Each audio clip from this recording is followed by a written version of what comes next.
Fort heureusement, la mosquée de la Koutoubia, cet édifice religieux du XIe siècle, a été épargné par le séisme d'Al-Haouz.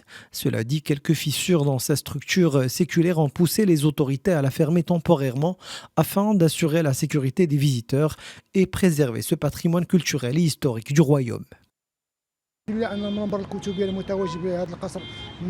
L'édifice religieux de la Koutoubia se porte bien. La façade de l'extérieur a connu quelques fissures.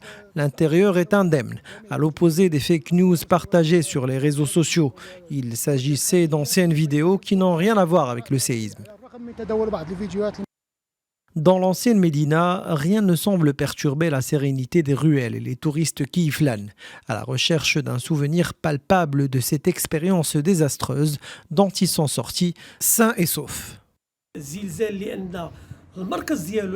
L'épicentre du séisme était à 150 km de la ville de Marrakech et donc aucun établissement hôtelier n'a été touché. Par contre, certains édifices historiques ont besoin de rénovation, partielle ou totale, et seront réouverts une fois restaurés. N'oublions pas aussi que Marrakech accueille en octobre prochain les assemblées annuelles du FMI et de la Banque mondiale.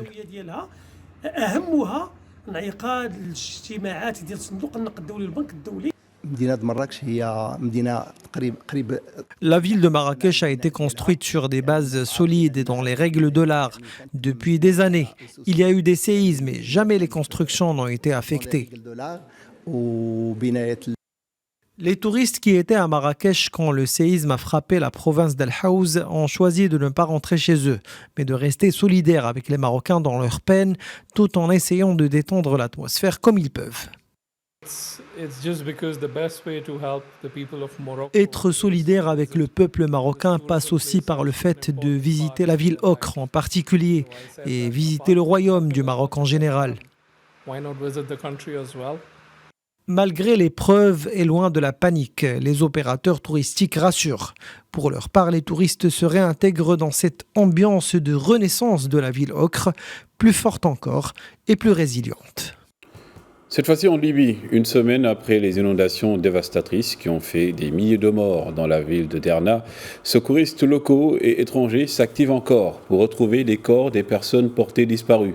Selon un dernier bilan communiqué par le ministre de la Santé du gouvernement basé à l'est du pays, Othman Abdeljalil, dans cette ville de 100 000 habitants, la catastrophe a fait 3 283 morts. Après la découverte de 31 corps hier, un bilan qui pourrait être beaucoup plus lourd selon des organisations humanitaires internationales en raison de très grand nombre de disparus évalués à des milliers.